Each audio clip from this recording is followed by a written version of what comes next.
இது இன்னைக்கு நேத்திக்கு இல்ல. ஆரம்ப காலத்துலேருந்தே விலை கொஞ்சம் கொஞ்சமா ஏறிட்டு தான் வருது. இதுக்கு வந்து சடனா நம்ம வந்து உற்று நோக்கக்கூடிய லெவல்ல இருந்தது அப்படின்னா, அந்த கொரோனா டைம்.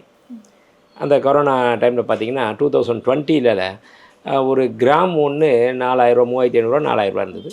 அப்புறம் திடீர்னு சடசடனா அப்படியே ஏறி 5500 பக்கம் வந்துருச்சு.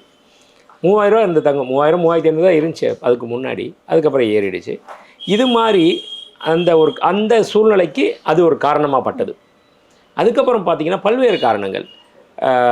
அமெரிக்க டாலருடைய மதிப்பு, அப்புறம் ரியல் எஸ்டேட் பாதிப்பாகி போயிட்டு 2012 13க்கு அப்புறம் ரியல் எஸ்டேட் வந்து ஒரு பூமுக்கு வரவே இல்லை, அப்படியே நின்று போச்சு. அதெல்லாம் வந்து நின்று போச்சு. ஷேர் மார்க்கெட் கொஞ்சம் டவுன் ஆச்சு. இந்த மாதிரி நேரங்களில் இன்வெஸ்டர்ஸ் என்ன பண்ணுவாங்க, முதலீட்டில் தன்னுடைய லாபம் மட்டும்தான் அவங்களுக்கு குறிக்கோள், இன்வெஸ்டர்ஸை பொறுத்த வரைக்கும். ஏன்னா உண்மை அதுதானே, யாருமே பணத்தை சும்மா கையில் வச்சுருக்க முடியாது, இன்வெஸ்ட் பண்ணுவாங்க. அப்போ அதுக்கு உண்டான வட்டி வருமானு பார்ப்பாங்க. அது ரிட்டர்ன் ஆஃப் இன்வெஸ்ட்மெண்ட்டுன்னு சொல்லுவோம். அந்த மாதிரி வர்றதில் பார்த்தா எந்த துறையில் போட்டால் நல்லா இருக்குது அப்படின்னா, ரியல் எஸ்டேட், ஷேர் மார்க்கெட், அப்புறம் ஃபினான்ஸு, அன்எம்ப்ளாய்மெண்ட் ப்ராப்ளம், இதெல்லாம் ஒன்று ஒன்றா வர்றப்போ அவங்க வந்து சேஃபான முதலீடுன்றப்போ கோல்டுக்கு டைவெர்ட் பண்ணுவாங்க. அந்த ஃபண்ட்ஸ் எல்லாம் கோல்டில் போடுவாங்க. இது ஒரு பக்கம் இருக்க, அப்போ என்ன ஆகும், டிமாண்ட் ஜாஸ்தியாகும்.